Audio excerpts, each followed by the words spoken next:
तो जिस तरह से आपको पता है हमारे पास एंगुलर की ये लेक्चर सीरीज़ चल रही है। तो आज के हम अपने इस लेक्चर के अंदर बात करेंगे inline template and inline style in components. भाई देखो, लास्ट लेक्चर के अंदर हमने एंगुलर कंपोनेंट्स का टॉपिक कवर किया था। तो अगर किसी ने हमारा प्रीवियस लेक्चर नहीं देखा तो पहले मैं रिकमेंड करता हूँ कि आप हमारा प्रीवियस लेक्चर देख लो, क्योंकि उसके अंदर हमने कंपोनेंट्स की बात की थी। ठीक है, तो अगर आपने कंपोनेंट्स वाला लेक्चर नहीं समझा तो आपको ये वाला लेक्चर भी समझ में नहीं आएगा, क्योंकि कंपोनेंट्स एक बहुत ही ज़्यादा इंपॉर्टेंट टॉपिक है और आने वाले लेक्चर्स के अंदर हम कंपोनेंट्स का ज़्यादा से ज़्यादा यूज़ करेंगे। तो भाई देखो, आज हम यहाँ पे बात कर रहे हैं inline template and inline style क्या होते हैं हमारे कंपोनेंट्स के अंदर। ठीक है, तो ये हमारा पार्ट नंबर 7 और मैं हूँ आपका सर मोहम्मद आदिल और अब हम अपना लेक्चर स्टार्ट करते हैं।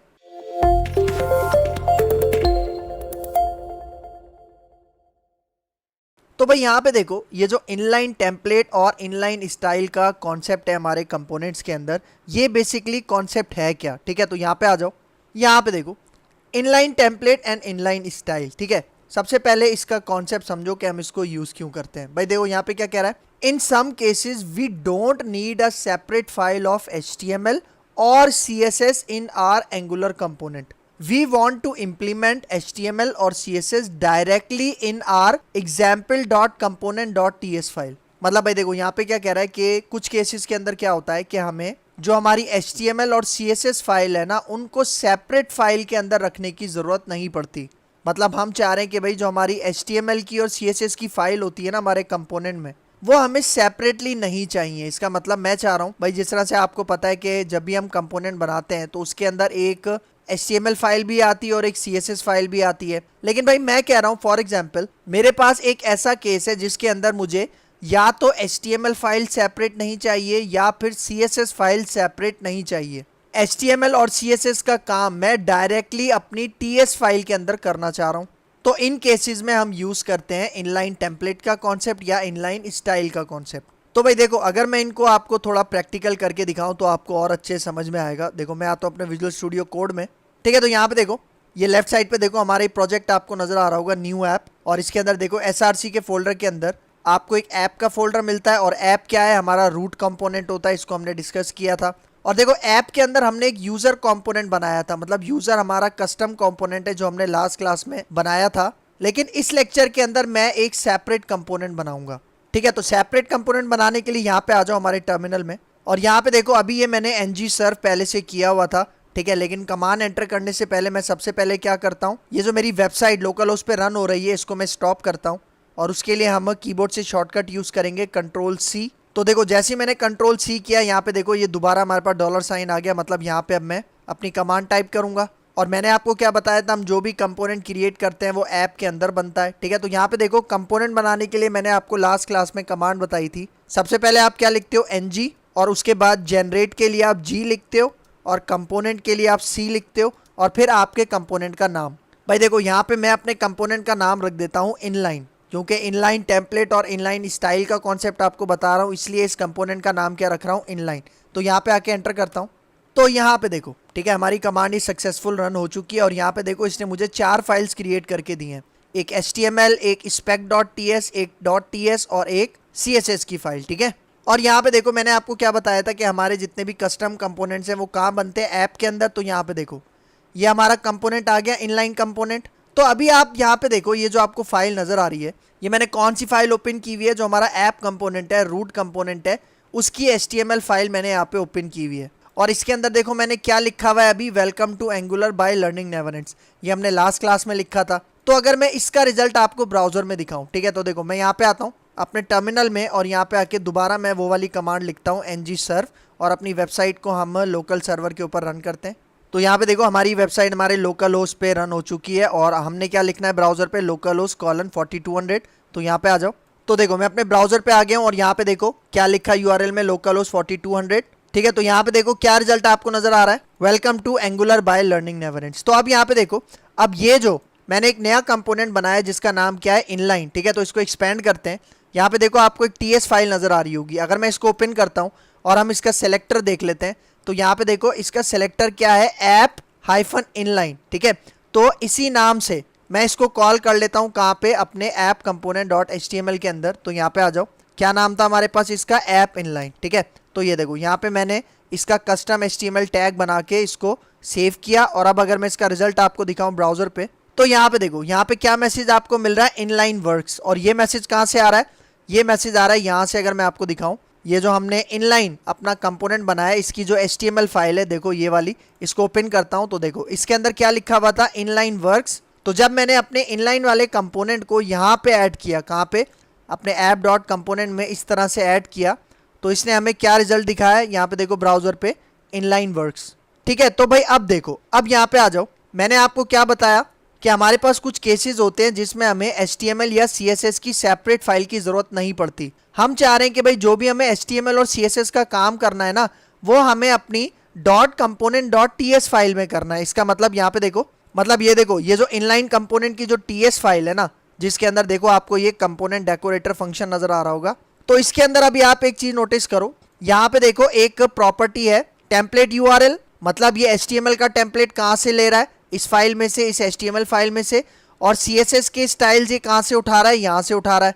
लेकिन भाई देखो, अब मैं चाह रहा हूं कि भाई मुझे ये जो HTML का डेटा है वो इस सेपरेट फाइल से नहीं लेना। मतलब वो जो HTML का कोड है वो मैं यहीं पे इसी लाइन के अंदर लिखना चाह रहा हूं। और सेम इसी तरह मैं कह रहा हूं कि भाई ये जो CSS का डेटा है वो मुझे CSS की सेपरेट फाइल से नहीं चाहिए, बल्कि वो CSS का काम मैं इसी लाइन के अंदर करना चाह रहा हूं।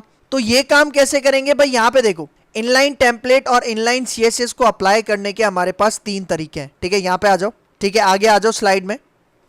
अब देखो, मैंने आपको क्या बताया, there are 3 ways of implementing inline template और इनलाइन स्टाइल। अब वो 3 तरीके कौन से हैं? सबसे पहला तरीका यहाँ पे देखो, we need separate HTML file but no need of separate CSS file. मतलब देखो, मैं कह रहा हूं कि मुझे HTML की तो सेपरेट फाइल चाहिए, लेकिन CSS की मुझे सेपरेट फाइल नहीं चाहिए। तो इस पॉइंट को कैसे इंप्लीमेंट करेंगे, यहाँ पे देखो, देखो अपनी TS फाइल में हमने सारा काम करना है। कौन सी TS फाइल, ये जो मैंने कंपोनेंट बनाया अपना inline.component.ts। तो यहाँ पे देखो, मैं कह रहा हूं भाई देखो, HTML का कोड तो मुझे इस फाइल से चाहिए, लेकिन मैं कह रहा हूं कि भाई CSS के लिए मुझे एक सेपरेट फाइल नहीं चाहिए। मतलब मैं चाह रहा हूं अपनी इस HTML के ऊपर मैं जितना भी CSS का कोड अप्लाई करूंगा वो यहीं पे करूंगा, इस लाइन पे करूंगा। तो उसके लिए मैं क्या करता हूं, देखो सबसे पहले तो ये जो मेरे पास स्क्वायर ब्रैकेट है ना, इसके अंदर जितना भी डेटा है इसको मैं खाली कर देता हूं। खाली कर दिया, और अब देखो यहाँ पे अभी प्रॉपर्टी कौन सी यूज हो रही है, स्टाइल URLs। तो मैं यहाँ पे क्या करता हूँ, ये URLs हटाता हूँ और यहाँ पे मैं कौन सी प्रॉपर्टी डिफाइन करता हूँ, स्टाइल्स। मतलब देखो, मैंने स्टाइल URLs हटा के यहाँ पे प्रॉपर्टी का नाम क्या कर दिया, स्टाइल्स। और अब मुझे क्या करना है, अब देखो, अब मुझे स्क्वायर ब्रैकेट के अंदर यहाँ पे बैक टिक्स लगाने हैं। क्या लगाने, बैक टिक्स। और ये आपको कहाँ पे मिलेंगे, आपके कीबोर्ड में, जो कीबोर्ड में लेफ्ट साइड पे आपका टैब का बटन होता है ना, उसके ठीक ऊपर आपको ये बैक टिक्स मिलेंगे। देखो ये बैक टिक्स, जो कि सिंगल कोटेशंस की तरह दिखते हैं लेकिन थोड़े से तिरछे होते हैं। तो भाई यहाँ पे अब आप एक चीज नोटिस करो, हमारे पास जो HTML की फाइल है inline.component.html, तो अगर मैं इसके अंदर जाता हूँ, यहाँ पे देखो इसके अंदर क्या लिखा हुआ है, पैराग्राफ इनलाइन वर्क्स। इसका मतलब अब मैं इस पैराग्राफ के ऊपर CSS अप्लाई करना चाह रहा हूँ। तो यहाँ पे आ जाओ, देखो मैं क्या करता हूँ, यहाँ पे ये जो बैक टिक्स लगाए हैं ना, इसके अंदर एंटर करके थोड़ा सा मैं स्पेस बना लेता हूँ।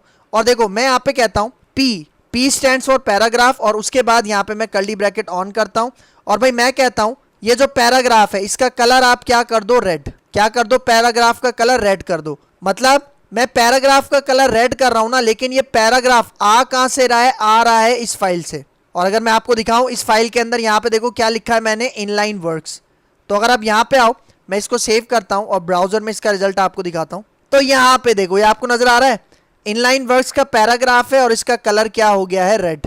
ठीक है, और भाई देखो अगर मैं इसका फोंट साइज भी आपको इंक्रीज करके दिखाऊं, ठीक है, यहाँ पे देखो, देखो अभी मैंने सिर्फ कलर इसका रेड किया है ना। देखो मैं नेक्स्ट लाइन पे आता हूँ और यहाँ पे मैं इसका फोंट साइज भी इंक्रीज करता हूँ और मैं कहता हूँ इसका फोंट साइज हो जाए 40 px। ठीक है, मतलब अब मैं अपने पैराग्राफ पे 2 CSS अप्लाई कर रहा हूँ, एक तो कलर और दूसरा फोंट साइज। और ये पैराग्राफ जो हमें मिल रहा है वो एक सेपरेट फाइल से मिल रहा है जिसका क्या नाम है, inline.component.html। ठीक है, तो इसको सेव करते हैं, ब्राउजर पे आ जाओ, रिजल्ट दिखाता हूँ।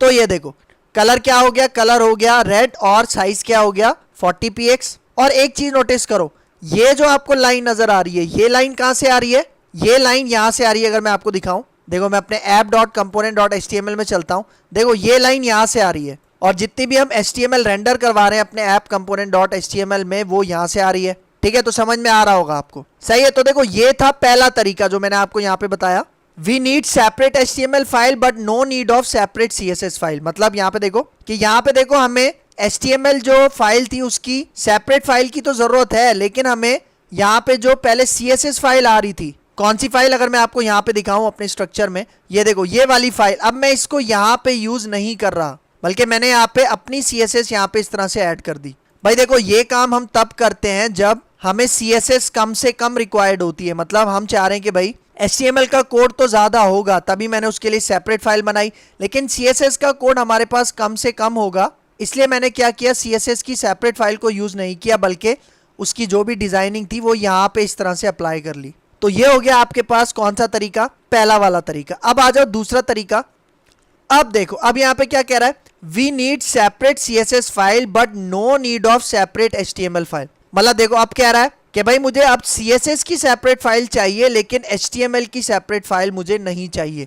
तो उसके लिए मैं क्या करूंगा, देखो मैं यहाँ पे आता हूँ और भाई देखो मैं Ctrl+Z करके वापस इसको पहले जैसा कर देता हूँ। ठीक है, ये मैं हटाता हूँ, यहाँ पे देखो ये सारा हटा देता हूँ और दोबारा स्टाइल URLs को ले आते हैं। मतलब देखो यहाँ पे मैं Ctrl+Z कर रहा हूँ। ठीक है, तो देखो Ctrl+Z करके मैंने वापस इसको सेट कर दिया। अब मैं क्या कह रहा हूँ कि भाई CSS का कोड आप इस फाइल से लोगे, लेकिन अब मैं कह रहा हूँ कि HTML का कोड मैं यहीं पे लिखूंगा। मतलब मैं कह रहा हूँ कि HTML का कोड अब इस फाइल से मुझे नहीं चाहिए। तो इसके लिए मैं क्या करूंगा, देखो सबसे पहले ये जो पूरा सिंगल कोट है इसको मैं यहाँ से हटाता हूँ, और यहाँ पे अब जो मैं प्रॉपर्टी यूज करूंगा ना वो टेम्पलेट URL नहीं होगी, वो होगी हमारे पास सिर्फ टेम्पलेट। और भाई देखो कॉलन के बाद मैं यहाँ पे बैक टिक्स लगाता हूँ। बैक टिक्स आपको कहाँ मिलेंगे, टैब के ऊपर। तो ये देखो ये बैक टिक्स आ गए, और इसके अंदर अब मैं H2 का टैग यूज करता हूँ। ठीक है, H2 का टैग यूज करता हूँ, और इसके अंदर देखो मैं अपना नाम लिख देता हूँ। मैं अपना नाम लिख देता हूँ मोहम्मद आदिल। तो अब यहाँ पे एक चीज नोटिस करो, मैंने यहाँ पे क्या बताया था कि हमें CSS की तो सेपरेट फाइल चाहिए, लेकिन HTML की हमें सेपरेट फाइल नहीं चाहिए। तो यहाँ पे देखो अब मैं ये जो HTML ले रहा हूँ वो सेपरेट फाइल से नहीं ले रहा, बल्कि वो HTML मैंने यहीं पे लिख दिया है बैक टिक्स के अंदर। तो अगर आपको यहां तक मैं रिजल्ट दिखाता हूं, ठीक है, तो यहाँ पे आ जाओ। अब देखो अब मैसेज क्या शो हो रहा है, मोहम्मद आदिल। पहले यहाँ पे क्या शो हो रहा था, इनलाइन वर्क्स, लेकिन अब क्या शो हो रहा है, मोहम्मद आदिल। और ये मोहम्मद आदिल कहाँ से आ रहा है, ये आ रहा है यहाँ से जो मैंने यहाँ पे लिखा है। लेकिन अब अगर मुझे इसके ऊपर CSS अप्लाई करनी है, क्योंकि अभी देखो इसका कलर क्या है, ब्लैक। ठीक है, अगर मैंने इसके ऊपर CSS अप्लाई करनी है तो वो मैं CSS लिखूंगा यहाँ पे इस फाइल के अंदर। तो इस फाइल को ओपन कर लेते हैं। यहाँ पे देखो लेफ्ट साइड में इनलाइन का फोल्डर है, इसको मैं यहाँ से फाइल को ओपन करता हूँ। और भाई यहाँ पे देखो मैंने अभी यहाँ पे क्या अप्लाई किया है, यहाँ पे मैंने H2 अप्लाई किया है ना। तो देखो इनलाइन CSS फाइल में चलते हैं, और मैं यहाँ पे कहता हूँ कि भाई H2, और सबसे पहले अपने इस H2 का कलर हम क्या कर देते हैं, फॉर एग्जाम्पल मैं यहाँ पे कहता हूँ ब्लू। पहले रेड किया था, थोड़ा सा चेंज करते हैं, और इसका राइटिंग स्टाइल भी मैं चेंज कर लेता हूँ। ठीक है, राइटिंग स्टाइल के लिए मैं यहाँ पे यूज करता हूँ फॉन्ट फैमिली, और यहाँ पे मैं कहता हूँ कॉमिक सैंस MS। ठीक है, तो मतलब कलर ब्लू होगा और राइटिंग स्टाइल हमारे पास ये हो जाएगा। ठीक है, तो इसको सेव करते हैं और इसका रिजल्ट अब आपको दिखाता हूँ ब्राउजर पे। तो यहाँ पे देखो मोहम्मद आदिल का कलर क्या हो गया, यहाँ पे ब्लू, और इसका जो राइटिंग स्टाइल है वो क्या है, कॉमिक सैंस MS। ठीक है, तो समझ में आ रहा है। ये हो गया हमारा दूसरा पॉइंट, जिसके अंदर मैंने क्या बताया कि मुझे CSS की तो सेपरेट फाइल चाहिए, लेकिन मुझे HTML की सेपरेट फाइल नहीं चाहिए। भाई देखो ये कॉन्सेप्ट हम वहां पे यूज करते हैं जहां पे हमें ये पता हो कि ये जो हमारा HTML का कोड है ना, यहाँ पे देखो HTML का कोड है वो कम से कम होगा, लेकिन CSS हमारे पास ज्यादा होगी। इसलिए हमने क्या किया, HTML यहीं पे लिख दिया डायरेक्ट, और CSS की मैं एक सेपरेट फाइल बना रहा हूँ। ठीक है, देखो ये कॉन्सेप्ट हम वहां पे यूज करते हैं जहां पे आपको पता है कि भाई एक ही टैग है, एक ही टैग मुझे यूज करना है, लेकिन उसके ऊपर CSS बहुत सारी अप्लाई करनी है। तो उस कॉन्सेप्ट के लिए हम ये वाला काम यूज करते हैं। ठीक है, तो ये तो हो गया दूसरा तरीका। अब आ जाओ यहाँ पे, अब देखो तीसरा तरीका क्या है, we don't need both HTML and CSS files. मतलब भाई देखो इसके अंदर क्या कह रहा है कि ना तो मुझे HTML की फाइल चाहिए, ना ही CSS की फाइल चाहिए। इसका मतलब मैं कह रहा हूं कि भाई ये जो HTML और CSS वाला काम है ना, ये सारा काम मैं यहीं पे करना चाह रहा हूं, मैं सारा काम यहीं पे करना चाह रहा हूं। तो उसके लिए मैं क्या करता हूं, देखो उसके लिए मैं सिंपल सा काम करूंगा। देखो ये जो फाइल है ना CSS फाइल, इसका पाथ पूरा का पूरा मैं यहाँ से हटा देता हूँ, अपने स्क्वायर ब्रैकेट्स को खाली कर देता हूँ, और अब इसके अंदर मैं क्या कर रहा हूँ, बैक टिक्स लगाता हूँ। ठीक है, ये बैक टिक्स आ गए, और यहाँ पे देखो प्रॉपर्टी भी आपको चेंज करनी है, स्टाइल URLs नहीं, बल्कि आपको यहाँ पे क्या प्रॉपर्टी देनी है, स्टाइल्स। और आप एंटर करके स्पेस बना लो, और अब इसके अंदर मुझे H2 के ऊपर CSS अप्लाई करनी है। तो देखो ये H2 और ये इसकी बॉडी आ गई, और यहाँ पे अब मैं इसका कलर कलर मैं यहाँ पे इसका कर देता हूँ ग्रीन, और इसका जो फ़ॉन्ट साइज है, ठीक है, फ़ॉन्ट साइज भी मैं यहाँ पे इंक्रीज कर देता हूँ, मैं कह देता हूँ 35px, ठीक है। तो अब H2 के ऊपर क्या होगा, मतलब कौन सा H2, ये वाला H2, इसके ऊपर ये वाली CSS हमें अप्लाई होके मिल जाएगी, ठीक है। तो इसको सेव करते हैं, ब्राउजर पे आओ, तो यहाँ पे देखो मोहम्मद आदिल कौन से कलर में आ रहा है, ग्रीन कलर में आ रहा है, और इसका जो फ़ॉन्ट साइज है वो भी हमारे पास इंक्रीज्ड है। और देखो भाई जरूरी नहीं है कि आप यहाँ पे टाइप सेलेक्टर यूज करो, टाइप मतलब अभी मैं टैग के नाम से डायरेक्ट अप्लाई कर रहा हूँ ना। देखो अगर मैं यहाँ पे क्लास दे देता हूँ, क्लास सेलेक्टर, फॉर एग्जांपल मैं क्लास यहाँ पे दे देता हूँ टाइटल, ठीक है, क्या क्लास दे दी मैंने इसको, टाइटल, और अपनी CSS में आता हूँ, क्लास के लिए हम क्या यूज करते हैं, टाइटल। तो ये देखो ये टाइटल आ गया, मतलब अब मैं क्लास सेलेक्टर को यूज करके अपने HTML के ऊपर CSS अप्लाई कर रहा हूँ। तो देखो इसको सेव करते हैं, ब्राउजर पे आओ, तो देखो अभी भी सेम रिजल्ट आ रहा है, कोई इशू नहीं है। अगर मैं रिजल्ट आपको चेंज करके दिखाऊं, मैं यहाँ पे क्या देता हूँ, रेड कलर देता हूँ, सेव करते हैं और ब्राउजर पे आ जाओ। तो अब देखो अब आपको क्या कलर मिल रहा है, रेड। मतलब यहाँ पे देखो अगर आप ID सेलेक्टर यूज करना चाहो वो भी कर सकते हो। मैं क्लास हटा के यहाँ पे ID लगा देता हूँ और डॉट हटा के यहाँ पे मैं हैश लगा देता हूँ, ठीक है। देखो इसको सेव करते हैं, ब्राउजर पे आते हैं, तो आपको रिजल्ट यहाँ पे बिल्कुल सेम मिलेगा, नजर आ रहा है। मतलब इस केस में आप देखो, इस केस में ना तो मुझे HTML की सेपरेट फाइल की जरूरत पड़ी, ना ही मुझे CSS की सेपरेट फाइल की जरूरत पड़ी, मैंने सारा काम अपनी TS फाइल के अंदर कर दिया। समझ में आ रहा है, यही यहाँ पे डेफिनेशन में बता रहा था। अगर मैं आपको यहाँ पे दिखाऊं, ठीक है, डेफिनेशन में दिखाता हूँ, देखो यहाँ पे यही कह रहा था, in some cases we don't need a separate file of HTML और CSS in our component, we want to implement HTML और CSS directly in our .component.ts file. समझ में आ रहा है, तो इसलिए हम यहाँ पे ये वाला काम करते हैं। तो भाई देखो जब आप इस तरह से काम करते हो ना कि HTML और CSS यहाँ पे अपनी TS फाइल के अंदर ऐड करते हो, तब आप भले ये वाली जो फाइल है ना, देखो लेफ्ट साइड पे CSS फाइल और HTML फाइल, आप भले इन दोनों को डिलीट कर दो तब भी कोई फर्क नहीं पड़ेगा, क्योंकि हम इन CSS और HTML फाइल से डेटा ले ही नहीं रहे। समझ में आया यहाँ तक? अच्छा भाई अब यहाँ पे देखो एक और इंपॉर्टेंट पॉइंट मैं आपको यहाँ पे बताता जाऊं, आगे आ जाओ। देखो यहाँ पे एंगुलर CLI कमांड्स बता रहा है, ठीक है। इसका मतलब देखो मैंने आपको 3 तरीके बताए ना, यहाँ पे देखो मैंने आपको 3 तरीके बताए कि भाई हमें HTML फाइल तो चाहिए लेकिन CSS की फाइल नहीं चाहिए। सेकंड पे देखो हमें CSS की फाइल चाहिए, HTML की फाइल नहीं चाहिए। फिर थर्ड पे देखो यहाँ पे कह रहा है कि मुझे दोनों फाइल्स नहीं चाहिए। तो भाई देखो हमारे पास ना कुछ कमांड्स हैं, एंगुलर CLI कुछ कमांड्स प्रोवाइड करता है जिसके अंदर हम जब भी कंपोनेंट बनाते हैं ना, तो हम ये बता सकते हैं कि भाई हमें CSS की फाइल नहीं चाहिए अपने कंपोनेंट में, या हमें HTML की फाइल नहीं चाहिए अपने कंपोनेंट में, या हमें दोनों HTML और CSS की दोनों फाइल्स नहीं चाहिए। तो उसके लिए कमांड किस तरह से काम करेंगे, सबसे पहले यहाँ पे देखो मैं कह रहा हूँ we need separate HTML file but no need of separate CSS file. मतलब देखो मैं कह रहा हूँ मुझे HTML की सेपरेट फाइल चाहिए लेकिन CSS की सेपरेट फाइल नहीं चाहिए। तो उसके लिए कमांड क्या है, यहाँ पे देखो मैं कहता हूं कि भाई मैं एक कंपोनेंट बना रहा हूं जिसका क्या नाम है user1, और उसके साथ देखो मैं एक फ्लैग लगा रहा हूं hyphen hyphen inline dash style. तो भाई देखो इससे पता है क्या होगा, इस कमांड से, इस कमांड से ये होगा कि आपकी CSS वाली फाइल नहीं बनेगी। मतलब जब आप अपना कंपोनेंट बनाओगे तो उस केस में आपका जो CSS फाइल आती है ना आपके कंपोनेंट के अंदर, वो नहीं आएगी अगर आप ये वाली कमांड टाइप करोगे। तो ये वाली कमांड मैं आपको टाइप करके दिखाता हूं, यहाँ पे आ जाओ, ठीक है। तो भाई यहाँ पे देखो अभी ऐप के अंदर एक कंपोनेंट बना हुआ है ना इनलाइन, मैं एक दूसरा कंपोनेंट बनाता हूं यहाँ पे। तो सबसे पहले यहाँ पे देखो मैं अपना ये जो मेरी एप्लीकेशन लोकल उस पर रन हो रही है इसको मैं स्टॉप करता हूँ Ctrl+C करके। तो देखो स्टॉप हो गया। अब मैं ये वाली कमांड टाइप करता हूँ, कौन सी, ये देखो ngc इनलाइन, और यहाँ पे देखो मैं अपने कंपोनेंट का नाम यहाँ पे रखता हूँ inline1। और अब मुझे इस कंपोनेंट के अंदर जिसका नाम क्या होगा inline1, मुझे इसके अंदर CSS फाइल नहीं चाहिए। तो मैं यहाँ पे क्या लिखूंगा, hyphen hyphen inline dash style.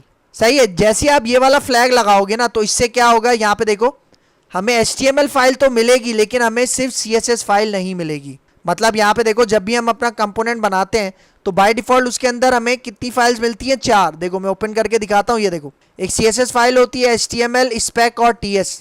लेकिन ये जो मैं कंपोनेंट बनाऊंगा ना इसके अंदर सिर्फ CSS फाइल मौजूद नहीं होगी, ठीक है। तो यहाँ पे देखो मैं यहाँ पे आके एंटर करता हूँ इस कमांड को, तो यहाँ पे देखो इसने हमें बना के दे दिया। लेकिन आप एक चीज नोटिस करो, यहाँ पे इन तीनों को देखो, यहाँ पे कहीं भी आपको CSS की फाइल नजर नहीं आ रही। और अगर मैं अपना ये वाला कंपोनेंट ओपन करके दिखाऊं, ठीक है, ये देखो inline1 आपको नजर आ रहा है, इसको एक्सपेंड करता हूं तो यहाँ पे देखो इसके अंदर आप देखो इसके अंदर हमारे पास CSS की फाइल नहीं है, सिर्फ HTML की फाइल है। और अगर मैं आपको इसकी TS फाइल ओपन करके दिखाऊं तो यहाँ पे देखो, यहाँ पे HTML फाइल का तो URL है, लेकिन यहाँ पे देखो वो जो CSS फाइल का URL होता है वो मौजूद नहीं होता। इसका मतलब जो भी मुझे यहाँ पे CSS लिखनी है वो मैं इसी के अंदर लिखूंगा, स्टाइल्स प्रॉपर्टी के अंदर लिखूंगा। ठीक है, तो आप इस तरह से भी अपना कंपोनेंट बना सकते हो जब आपको पहले से मालूम हो कि भाई हमें CSS फाइल की जरूरत नहीं पड़ेगी। ठीक है, तो ये कमांड है। फिर आगे आ जाओ।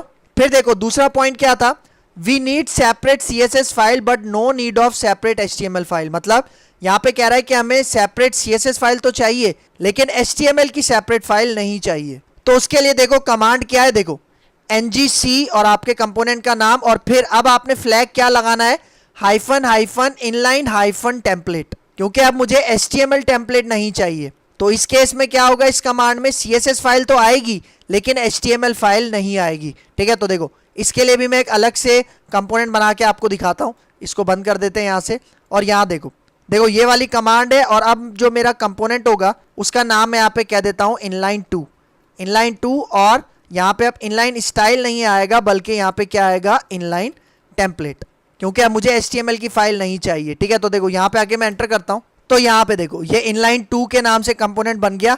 और यहाँ पे देखो टर्मिनल में आपको स्पेक फाइल नजर आ रही होगी, TS फाइल नजर आ रही होगी, CSS फाइल नजर आ रही होगी, लेकिन आपको यहाँ पे कहीं भी HTML की फाइल नजर नहीं आ रही होगी। तो यहाँ पे देखो इनलाइन कंपोनेंट लेफ्ट साइड पे, इसको एक्सपेंड करता हूँ तो देखो कहीं भी आपको यहाँ पे HTML फाइल नजर नहीं आ रही है। और टोटल कितनी फाइल्स हैं यहाँ पे, 3 फाइल्स। और अगर देखो इसकी मैं TS फाइल को ओपन करके दिखाऊं तो यहाँ पे आ जाओ। अब यहाँ पे देखो CSS फाइल का तो लिंक है, मतलब उसका तो फाइल का एड्रेस है, लेकिन यहाँ पे देखो यहाँ पे टेम्पलेट URL की जगह टेम्पलेट शो हो रहा है, और उसके अंदर इन्होंने खुद से एक पैराग्राफ बना दिया और उसके अंदर क्या लिखा है, inline 2 वर्क्स। मतलब ये आप तब यूज करते हो जब आपको HTML का कोड यहीं पे लिखना है, सेपरेट फाइल में नहीं, और आपको CSS फाइल सेपरेट में चाहिए। ठीक है, तब आप ये वाला काम करते हो। ठीक है, फिर आ जाओ सबसे लास्ट में। इसमें क्या कह रहा था, we don't need both HTML and CSS files. मतलब ना तो हमें HTML की फाइल चाहिए ना हमें CSS की फाइल चाहिए। तो उस केस में आप ये सबसे लास्ट वाली कमांड एंटर करोगे, और देखो इसके अंदर वो दोनों फ्लैग्स हैं, इनलाइन टेम्पलेट भी है और इनलाइन स्टाइल भी है। तो ये जो दोनों चीजें हैं ना, ये एक्सक्लूड हो जाएंगी, डिस्कार्ड हो जाएंगी आपके कंपोनेंट में से। तो अगर इस कमांड को एंटर करके दिखाऊं, यहाँ पे आ जाओ, देखो यहाँ पे आते हैं, ये हमारी कमांड है, देखो इनलाइन टेम्पलेट है, इसी के बाद मैं यहाँ पे अब कहता हूँ इनलाइन हाइफन स्टाइल। समझ में आया? और अपने कंपोनेंट का नाम मैं इनलाइन 2 से हटा के क्या रख देता हूँ, इनलाइन 3। ठीक है, तो अब यहाँ पे ये वाली कमांड में आके एंटर करता हूँ। ठीक है, तो यहाँ पे देखो ये इनलाइन 3 वाला कंपोनेंट बन गया। और अगर मैं लेफ्ट साइड पे आपको इसका फोल्डर दिखाऊं तो यहाँ पे देखो, एक्सपेंड करते हैं इसको। अब यहाँ पे देखो सिर्फ 2 फाइल्स आ रही हैं, मतलब ना ही यहाँ पे HTML की फाइल है और ना ही यहाँ पे CSS की फाइल है। इसका मतलब अगर मैं TS में जाता हूँ तो ये देखो सही है, मतलब डायरेक्टली आप HTML का काम यहाँ करो और डायरेक्टली CSS का काम आप यहाँ पे करो। तो समझ में आया? तो मतलब आप कमांड्स के थ्रू भी अपनी HTML CSS या दोनों फाइल्स को क्या करवा सकते हो, एक्सक्लूड करवा सकते हो, डिस्कार्ड करवा सकते हो कंपोनेंट बनाते वक्त। ठीक है, क्लियर हुआ, समझ में आया? अब यहाँ पे देखो, अब हमारे पास यहाँ पे एक इंटरव्यू क्वेश्चंस हैं। ठीक है, बेसिकली 3 इंटरव्यू क्वेश्चंस बनते हैं। सबसे पहला है why we don't need separate HTML file. मतलब देखो इंटरव्यू क्वेश्चन क्या बन सकता है कि भाई हमें क्यों HTML की सेपरेट फाइल की जरूरत नहीं पड़ती। वो इसलिए नहीं पड़ती कि भाई कभी कभार हमें HTML का कम से कम कोड लिखना पड़ता है, तो उसके लिए हम HTML की सेपरेट फाइल क्यों बनाएं। तो इसलिए हम क्या करते हैं, HTML फाइल को एक्सक्लूड कर देते हैं अपने कंपोनेंट में से। तो ये हो गया जवाब इस पहले क्वेश्चन का। फिर देखो दूसरा, why we don't need separate CSS file. मतलब देखो यहाँ पे क्या कह रहा है कि हमें कब सेपरेट CSS फाइल की जरूरत नहीं पड़ती। भाई देखो हमें तब सेपरेट CSS फाइल की जरूरत नहीं पड़ती जब हमें पता है कि भाई हमारा जो CSS का कोड है वो कम से कम लिखा जाएगा, तो हमें उसकी सेपरेट फाइल बनाने की जरूरत नहीं है, डायरेक्टली हम अपने कंपोनेंट की TS फाइल के अंदर वो काम कर सकते हैं। और फिर देखो third, why we don't need separate HTML and CSS file. मतलब जो थर्ड केस था जिसमें हमें ना तो HTML फाइल की जरूरत थी सेपरेट और ना ही CSS फाइल की, तो इसका जवाब ये है कि जब हमें HTML और CSS दोनों का जो कोड है वो कम से कम लिखना पड़ता है, तो उस केस में हमें HTML और CSS की सेपरेट फाइल्स की जरूरत नहीं पड़ती। उन दोनों का काम हम अपनी TS फाइल के अंदर कर सकते हैं। तो ये थे इंटरव्यू क्वेश्चंस के जवाब। तो भाई यहाँ पे हो गया हमारा ये लेक्चर कंप्लीट। तो वीडियो अगर पसंद आई हो तो मेरा ये चैनल ज़रूर सब्सक्राइब करना। तो अगर अब इस लेक्चर के अंदर कोई भी कंफ्यूजन है तो कमेंट बॉक्स में मुझसे ज़रूर पूछ लेना। तो मुझे अपनी दुआ में याद रखना। मिलते हैं इंशाल्लाह नेक्स्ट लेक्चर में, तब तक के लिए दीजिए इजाज़त। अल्लाह हाफिज़।